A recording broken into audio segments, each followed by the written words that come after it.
The consuls ordered the advance, our legions a vast ocean of steel and crimson cloth. We, the Princeps, formed the second wave, ready to add our weight to the fight. Dust rose like a shroud, the sun a blinding eye in the hazy, growing morning sky. Ahead, Hannibal's line curved outwards, a strange, deceptive smile on the face of that vast plain. The first shock of impact rippled back, a tremor through our dense, advancing Roman column. Our front ranks, the Hastati, crashed into their Celts and Iberians with ferocious, disciplined power.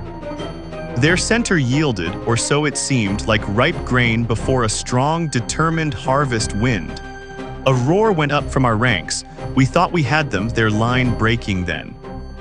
Distant shouts and the clang of steel echoed from our flanks where the cavalry clashed hard. But here in the center we pushed on, blind to the storm gathering at our wings. We plunged deeper into the Carthaginian crescent, the press of men becoming a suffocating tide. Soon, there was no room to swing a sword, only to thrust, to push, to gasp. The cursed dust, thick as a Numidian sandstorm, choked us, blinding our desperate Roman eyes. Cries of orders were lost in the roar, confusion becoming our unwelcome, unseen, deadly commander now. Their center yielded ever backward, a masterful, deceptive dance of feigned retreat and bloody death. We, the proud Roman fist, pushed into nothingness, our own unstoppable momentum becoming our undoing there. Our forward impetus slowed, the legions bunching like panicked sheep trapped within a closing pen. Cohesion, our greatest Roman strength, began to fray, then shatter in the desperate, rising chaos. Then the terrible, sickening halt, as if we had struck an invisible, unyielding stone wall. A shockwave ran through us. The hand of Hannibal unseen had finally closed around our fist.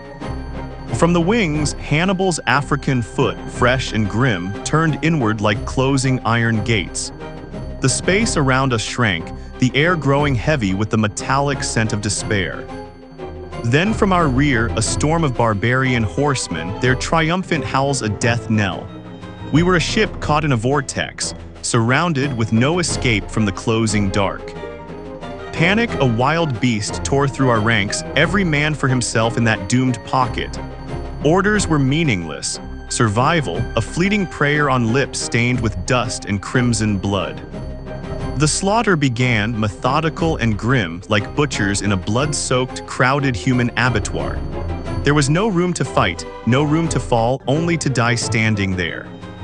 Some men in their final agony clawed at the earth, seeking a grave from the horror.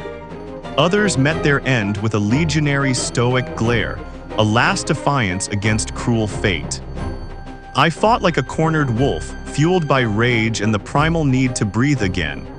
Each parry, each thrust, a desperate prayer to Mars, a curse upon Hannibal's cunning name. The noise was a physical weight, the screams, the steel, the roar of barbarian triumph. Dust, blood, and the stench of death mingled, an infernal brew that seared every single sense. A momentary gap appeared in the wall of death, a fleeting chance, a desperate path. With a primal roar, I plunged through, stumbling over the bodies of my fallen brothers. Others saw it too, a handful of us, a desperate, broken stream against a tide. We ran not for glory, but for the simple, burning need to escape that bloody field. I escaped somehow, breath tearing at my lungs, the screams of the dying forever in my ears. Cannae, a name now seared into my soul, a testament to Roman pride and its fall.